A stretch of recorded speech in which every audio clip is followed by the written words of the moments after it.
shown the Quad isn't just a passing fad. We mean business. We're here to get things done for the region, and I'm proud of what we're building together.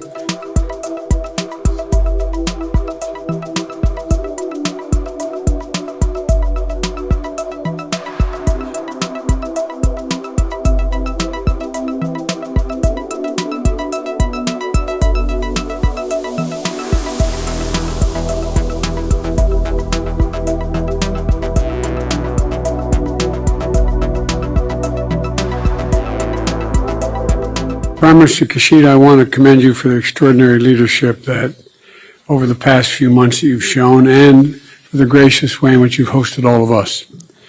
And Prime Minister Modi, it's wonderful to see you again in person. Thank you for your continuing commitment to making sure democracies deliver, because that's what this is about, democracies versus autocracies, and we have to make sure we deliver. Prime Minister Albanese, I welcome you to your first Quad meeting. Like I said, you got on a plane, you were sworn in, got in a plane, and if you fall asleep while you're here, it's okay. Because I don't know how you're doing it, but it's really quite extraordinary. Just getting off the campaign trail as well. Congratulations on your election. As I told you when you won, I called you that we greatly appreciate your commitment of being here so soon after taking office. Quad leaders met for the first time just over 1 year ago.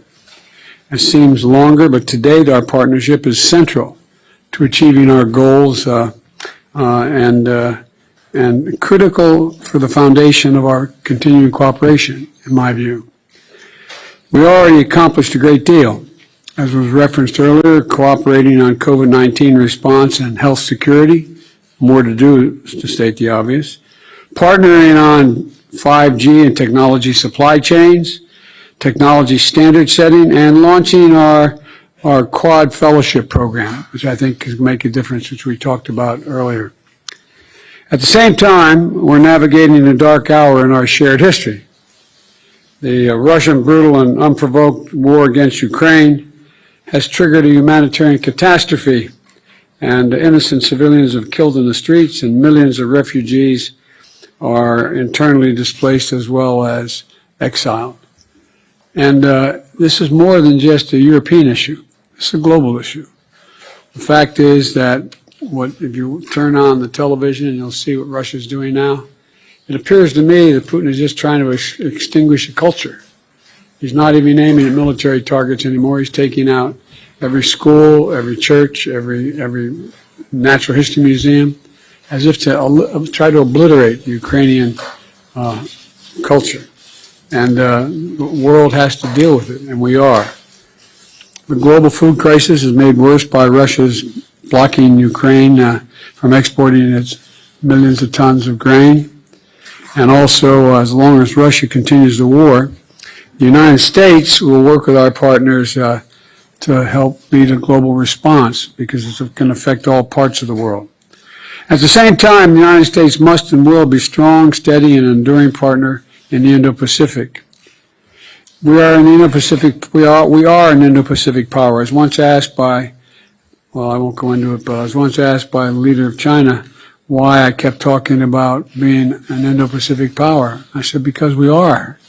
We share the Pacific, one entire side of our country, and we have been deeply involved with all of you for a long time.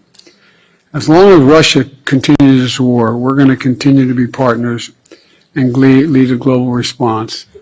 And you know, we're Indo-Pacific power, as I said. We're going to stand with you, our close democratic partners, and we're going to stand for the shared values that and the shared vision we all have. You know, shortly before Russia launched its invasion, my administration published our Indo-Pacific strategy to advance a free, open, connected, secure, and resilient Indo-Pacific. Russia's assault on Ukraine only heightens the importance of those goals. The fundamental principles of international order, territorial integrity and sovereignty, international law, human rights, must always be defended, regardless of where they're violated in the world. So the Quad has a lot of work ahead of us. It's the fact of the matter is that we have a lot of work to do, keeping this region peaceful and stable, tackling this pandemic and the next one, and addressing the climate crisis as referenced by our new colleague. Ensuring that technologies of the future are governed according to our values. Governed according to our values. But in a short time, we've shown the Quad isn't just a passing fad. We mean business. We're here to get things done for the region, and I'm proud of what we're building together, and I look forward to our vital partnership flourishing and for many years to come.